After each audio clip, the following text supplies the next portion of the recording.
We think of the natural history as dividing up into three sections: mild, moderate, and severe.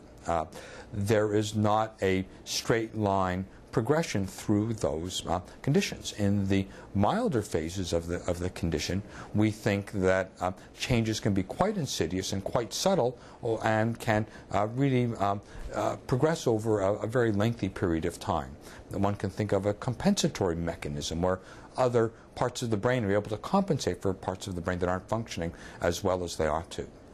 What happens, however, is that as the condition progresses biologically, these compensatory mechanisms become overwhelmed by the disease, and at that point there's a more rapid downturn, and the progression seems to accelerate in terms of its rate.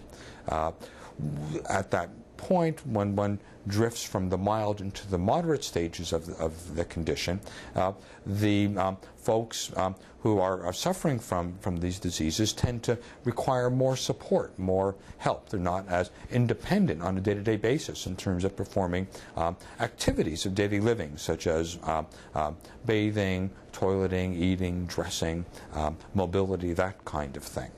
And things can be performed, but with some additional assistance from caregivers and loved ones. At that point, we refer to that as the moderate stages of the condition, and the rate of progression tends to be a little bit faster, and the rate tends to progress, to accelerate over time.